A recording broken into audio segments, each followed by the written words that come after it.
we will tend to know less because we don't need to. We have AI. Who am I professionally without AI? Do I really need to up my game and develop my competencies when I have AI to do that for me? AI is here to stay. It's almost like there's no alternative, right? So keeping humans in the loop. Like if humans are not the loop, then, what are we talking about? I don't want to survive AI. Yes, right? That's right.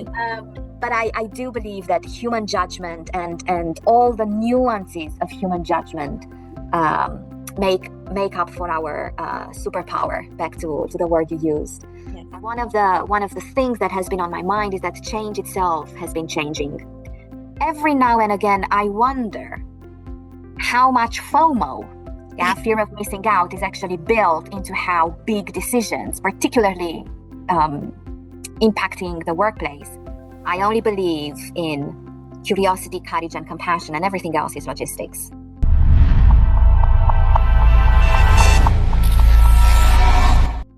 Hi everyone, and welcome back to another episode of the Master Series podcast presented to you by GLC Europe.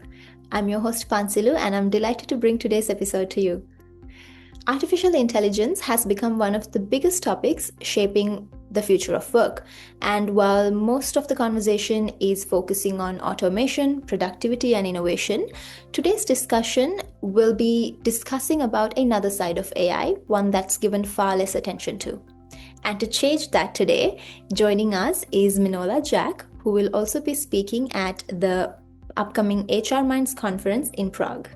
Her presentation, AI Reality Check Beyond the Hype, explores how AI doesn't necessarily always simplify work. In most cases, it actually intensifies it, and what that means for organizations, leaders, as well as employees.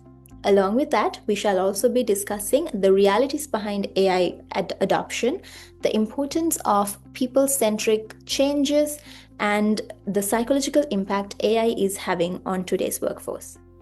All right then, Minola, thank you so much for joining us today. Welcome to the podcast. Hi, how are you doing? Hi, thank you so very much for the invite.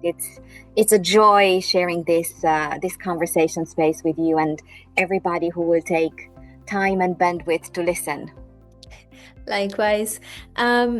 To begin with, could you tell us a little bit about yourself and your professional journey and what led you to specialize in change and transformation? Yes, I'm Minola, but Starbucks calls me something different every day, so no worries.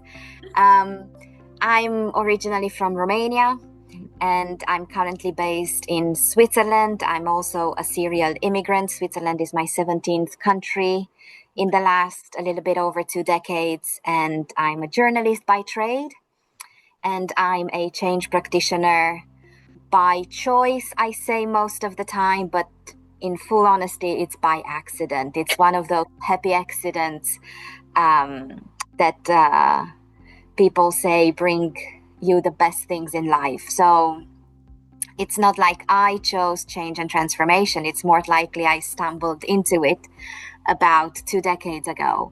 And there is something about what makes people tick that I'm just passionately curious about, and how they engage with life around them, whether that's in life or during their work life. That's very impressive. Very amazing start. I'm very excited to go ahead with this today. Your presentation at HR Minds is titled AI Reality Check Beyond the Hype. What inspired this topic for the conference, and why do you think this conversation is particularly important right now? So I'm just fully honest here. I'm a big fan of HR Minds. I think I've known you for 11 years now. And I was really, really happy and touched when you reached out and asked me for a presentation. And given the wider topic of this edition of AI, everybody talks about how AI changes our workplaces and even our lives at the moment. And there's a huge wave of enthusiasm towards AI. And I think it's a very justified reaction. But at the same time, there are things happening on the back end of this enthusiasm that I believe we should pay a little bit more attention to. So I sometimes say that a lot of the decisions regarding AI, they come from a place of enthusiasm rather from a place of proficiency of use. And that creates a little bit of tension between expectations and between how things actually come to happen in real life. That makes sense. I think many organizations are already asking these questions themselves. We often hear that AI will make work faster, easier, and more efficient. However, we've been discussing that it intensifies work rather than that. So could you explain what is meant by that? Yeah. So there's a series of studies, and I think that a great body of research will come out of this as we move forward with AI. And I'm sure that we've all heard the rhetoric of AI simplifying work. Yes. And that is true until it isn't. So the conversation is a little bit more nuanced than that. So this series of studies and those of our listeners who are curious and they really want to go into the nitty-gritty of research, there's a wonderful article in Harvard Business Review actually called AI Doesn't Simplify Work, It Actually Intensifies It. Oh, okay.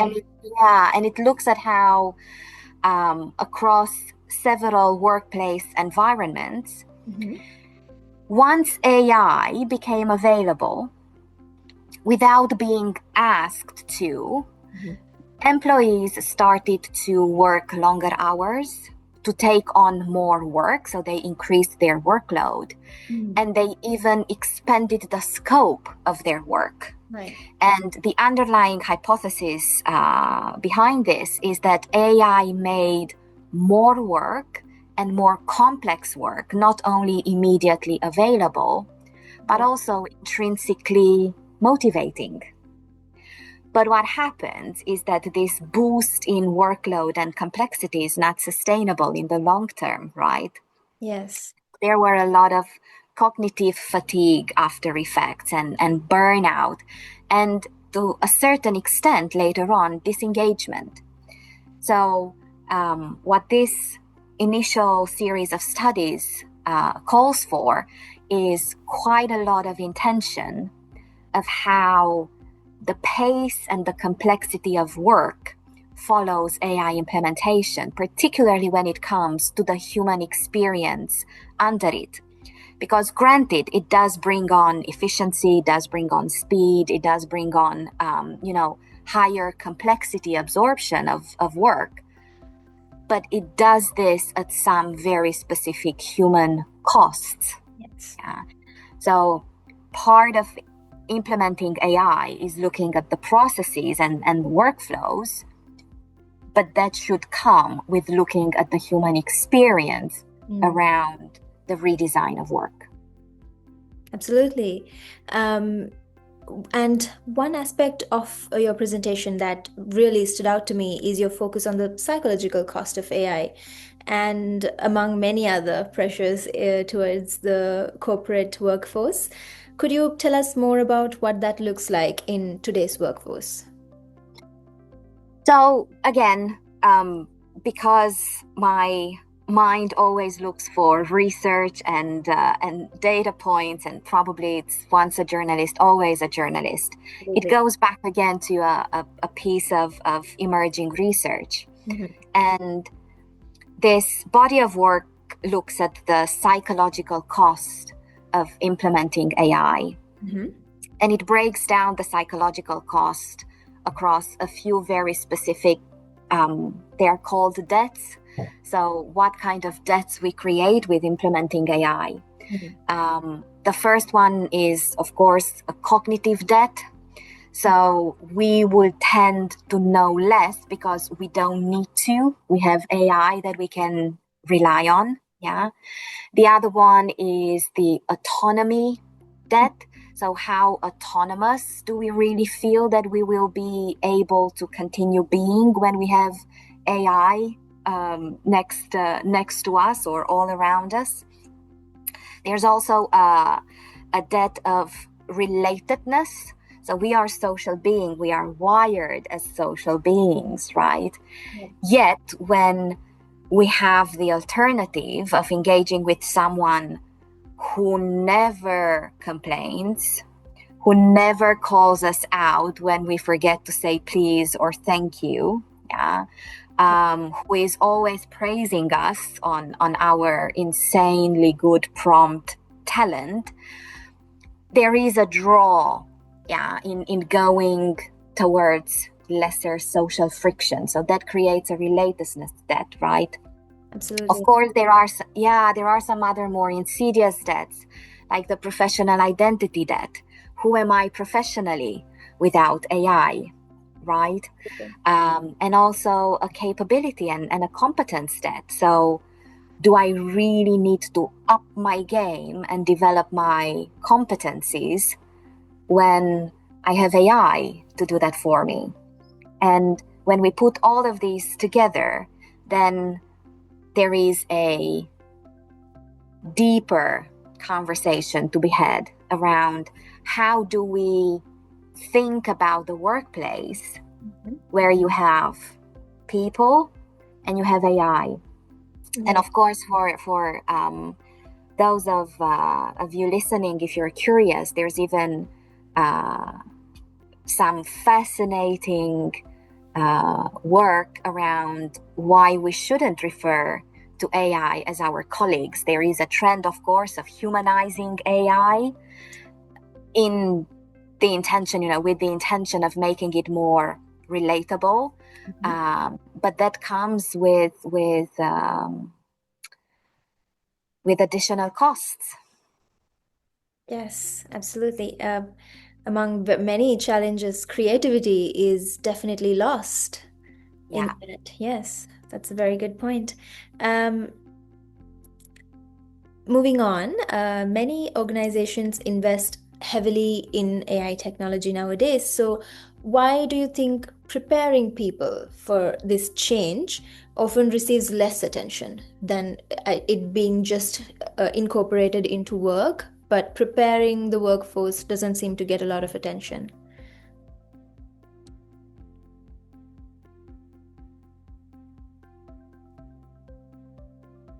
My instinct is to go to the traditional belief of build it and they will come. So AI is here to stay. It's almost like there's no alternative, right? So it is what it is, and we have to move forward. And to a great degree, this is true. However, what we learn from change research and doing change work, I mean, everybody talks about the change curve, right? Yeah. Now, what we talk very little about is the origin of the change curve, which actually came out of the Kubler-Ross work with terminally ill patients. And that model actually addressed non-negotiable, irreversible loss. Yeah. And the model starts with fear and anxiety and bargaining. Yeah. So we have that already baked into the model, but we don't necessarily address it. And then we become obsessed with resistance for change, right? Yeah. So I think part of a lesser intentional focus on getting people ready might be, and I'm advancing a guesstimate here, might be the belief that there's no way around it. Yeah. So whether you like it or not, you will have to hop on the train because it is what it is. Yeah. I also believe that we, to a significant degree, overestimate the enthusiasm for using AI. So we kind of take people being open to it for granted to a big degree. So these are some of the things that come to my head. But a lot of the times when I sit in AI focused conversations, I have this thing popping up in my head, build it and they will come, and it's not always the case. Absolutely, for sure. So in that case, what does people-centric change actually would look like?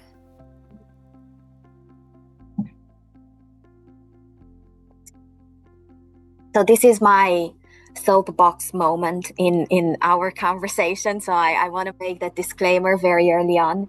All right. Maybe one of the things that we should stop saying is this: keeping humans in the loop. Like, if humans are not the loop, then what are we talking about, right? Yes, absolutely. And I think we should intensify the conversation around what are those fundamentally and uniquely human capabilities that will make most out of having AI in the workplace, like human judgment and human connection, and all this conversation about ethics. Yeah. And to a large degree, our own inner world of feelings and emotions and those kind of our guardians of decisions that we need to bring into the forefront. So I believe that it is a people-centric, going back to a previous point, because we also need to pay attention to the human experience around working with AI. Yes. But also, this keeping humans in the loop is something that I wish in a few months we will not hear again. Yeah, absolutely.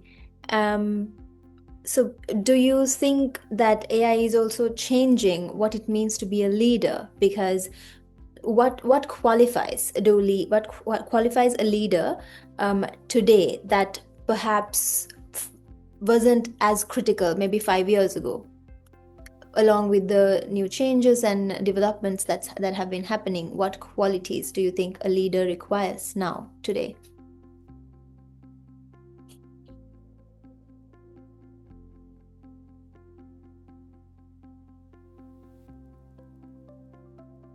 It goes back to the previous point on what makes us fundamentally human, and what is it that we will never, ever, ever be able, and we should never, ever, ever want to delegate to AI. And it's decision making, right? Part of it's decision making, and part of it is this human authenticity. So I believe that with a lot of the things that we can delegate to AI, hopefully the bandwidth that is freed from that delegation will go into better decision making. Okay. Yeah. So leaders make decisions, right? Whether we talk about hierarchy associated leadership or informal leadership, right? It's all about decision making, and it's all about back to authenticity, how you show up. And by the way, a very interesting point, actually 2 anecdotes. About a year and a half ago, there was a trend of going to AI and saying, well, can you draft a presentation on this topic and make me feel authentic and make me come across as human and make me sound like Simon Sinek or Brené Brown, right? So please don't do that. That's painful. And the second one, it's a study. I'm not sure it was run by MIT, but it is a study that was run on credibility. And by the way, this is part of the psychological cost, the credibility debt. Because what it pointed out is the moment people feel that a message was AI generated, they will relate to it less. And this study actually covers why CEOs should not use AI for their communication. Yes. Because people will immediately, automatically believe it less and will consider it less useful. And even if you don't use AI all the time, the moment they have one proof that you use it once, they will absolutely assume that you use it all the time. Yes, that's a very interesting perspective. That's true. We see it a lot across corporations today. AI can also create uncertainty among employees. How can leaders build trust while introducing new technologies into the workplace? There are two things coming to my mind. I think this is not just AI related. This is, how what leadership is all about related, and, role model it. So build your AI related narrative based on something that you yourself can actually relate with, use, and understand. Okay. Yeah. Because otherwise, I think you come with quite unrealistic expectations already built into your AI discourse, right? And the other one, I think, could be an effect of what we already talked about, is be very transparent about what is the outcome that you want from using AI. Yes. Yeah, because we have all these points running around, with productivity and efficiency and that and the other one, which are legit. But at the end of the day, a lot of talk around restructuring and a lot of even expectations around headcount reduction as a result from AI implementation is also on the table.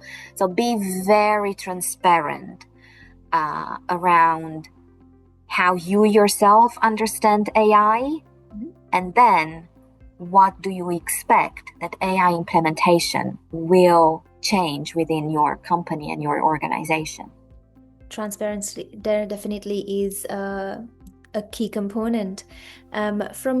In your experience, what are some of the biggest mistakes that organizers make when implementing AI?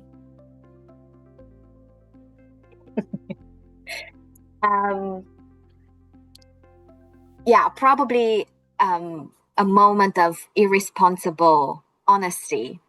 But I was recently on another conversation with other practitioners, and one of the questions, it was a little bit of a reflective, retrospective space for change practitioners. And one of the questions was, what is one thing that you believed strongly and firmly 5 years ago, and now you're not necessarily that sure about? Okay, interesting.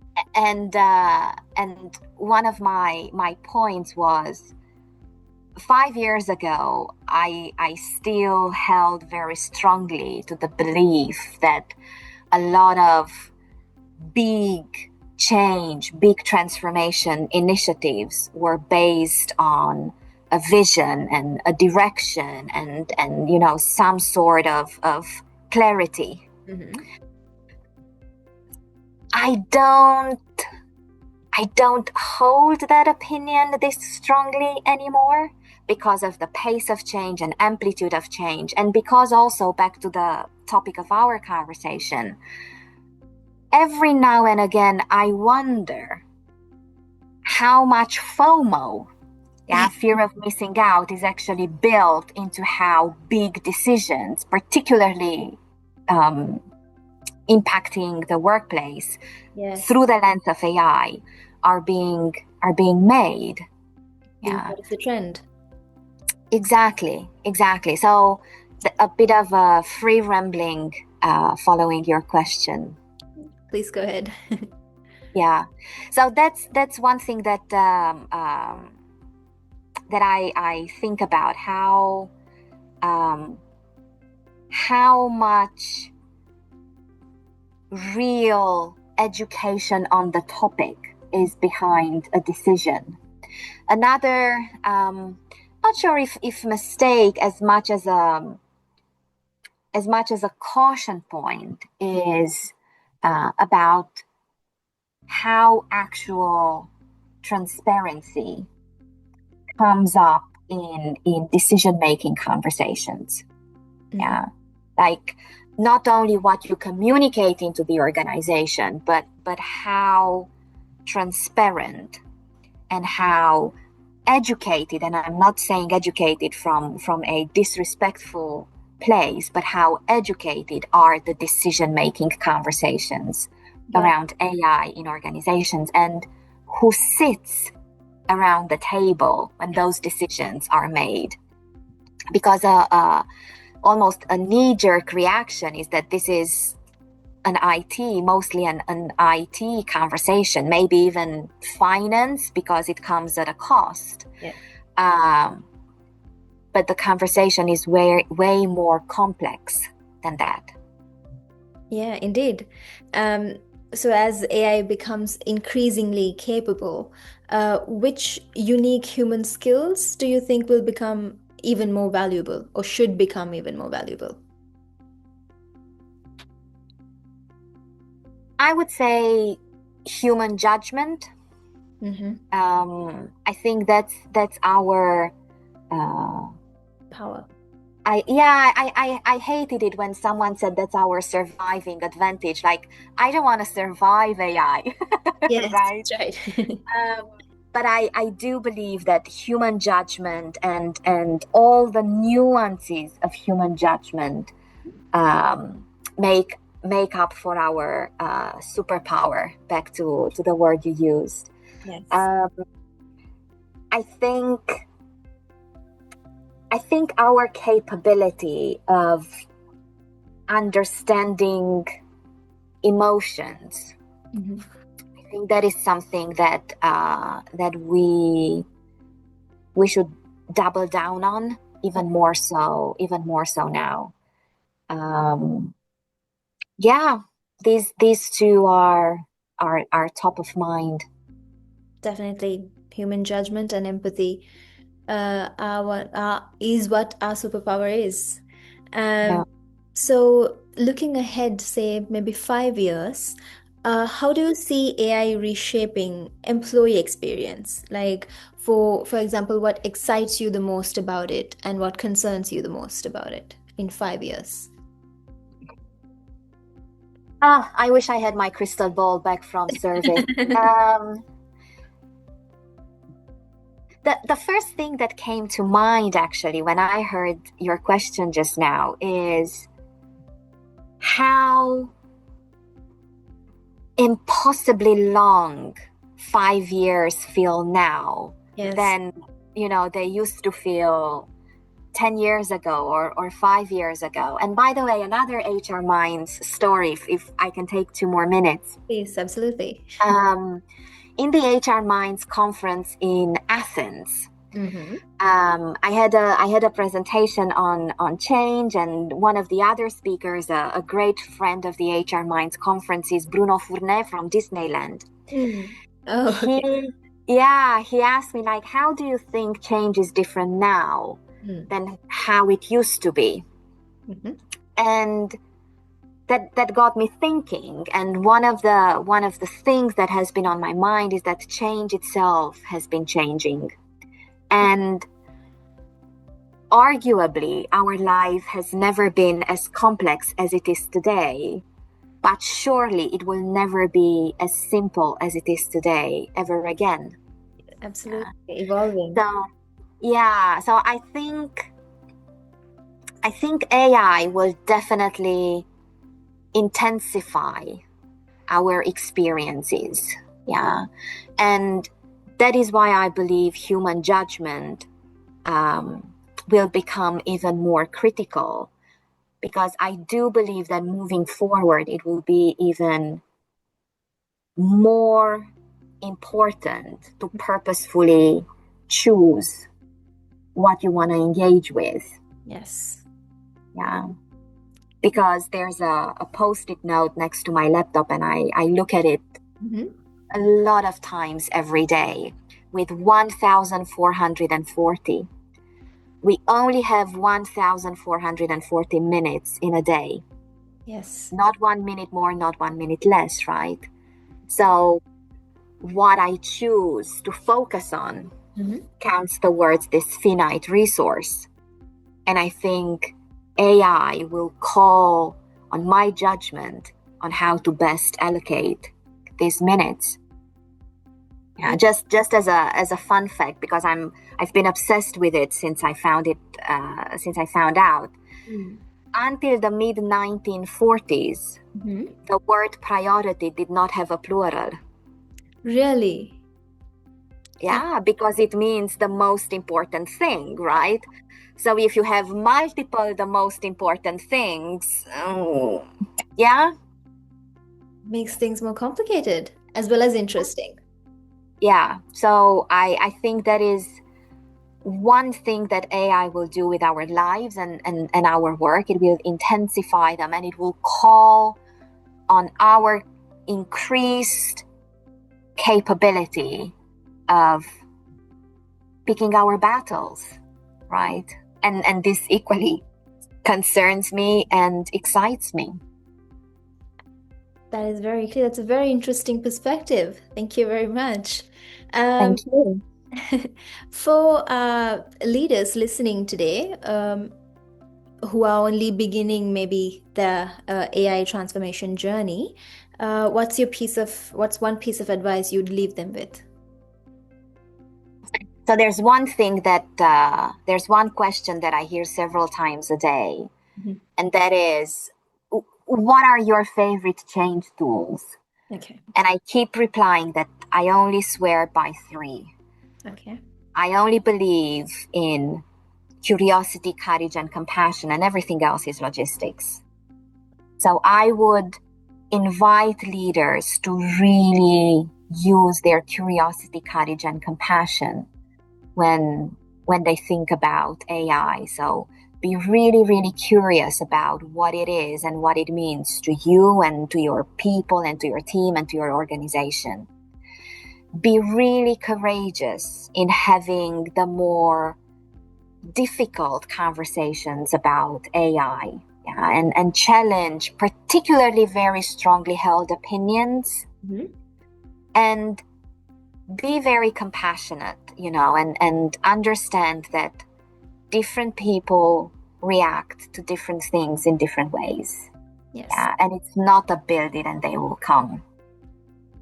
And maybe last but not least, always look at these 3 tools with a self before them. So be self-curious, about your both triggers and glimmers, and be very self-courageous and be very self-compassionate. The 3 C's. The 3 C's of change, yes. Thank you. Before we wrap it up, if our audience remembers just one message from today's conversation, what would you like that message to be?